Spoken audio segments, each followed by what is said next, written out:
లోకేష్ పాదయాత్రకు నేటితో 2 ఏళ్లు పూర్తయిందని ఏపీ షాప్ చైర్మన్ రవినాయుడు తెలిపారు. తిరుమల అఖిలాండం వద్ద టెంకాయలు కొట్టి మొక్కులు చెల్లించుకున్నారు. శ్రీవారి ఆశీర్వాదం తీసుకొని కుప్పం నుంచి పాదయాత్ర ప్రారంభించినట్లు ఆయన గుర్తు చేశారు. అనేక ఆటుపోట్లు ఇబ్బందుల మధ్య లోకేష్ పాదయాత్ర సంచలనంగా సాగిందన్నారు. గత వైసీపీ ప్రభుత్వం యువగళంలో పాల్గొన్న వారిపై కేసులు పెట్టి ఇబ్బందులకు గురి చేసిందన్నారు. లోకేష్ పాదయాత్ర వల్ల ఏపీలో కూటమి ప్రభుత్వం అధికారంలోకి వచ్చింది అని సంతోషం వ్యక్తం చేశారు.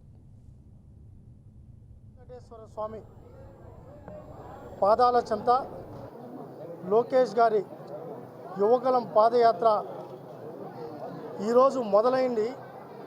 ఆయన ఆశీస్సులు వెంకటేశ్వర స్వామి ఆశీర్వాదం తీసుకొని కుప్పంలో ఇదే సమయానికి 11 గంటల 40-50 నిమిషాల మధ్యలో మొదటి అడుగు వేయడం జరిగింది.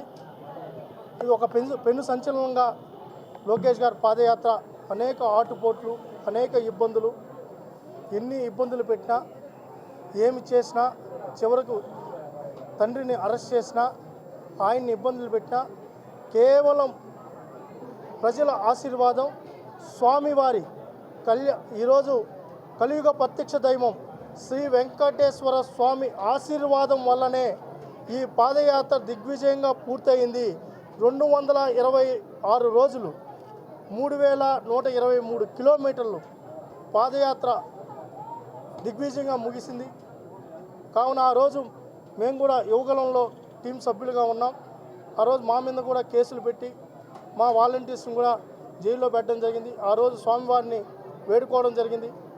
స్వామి, యువగలం పాదయాత్ర ముగిసిన తర్వాత మళ్ళీ వచ్చి టెంకాయ కొట్టుకుంటానని చెప్పి ఆ రోజు యువగలం వాలంటీర్ల కోఆర్డినేటర్గా స్వామివారిని మదిలో తలుచుకోవడం జరిగింది. స్వామివారి ఆశీర్వాదంతోనే లోకేష్ గారి పాదయాత్ర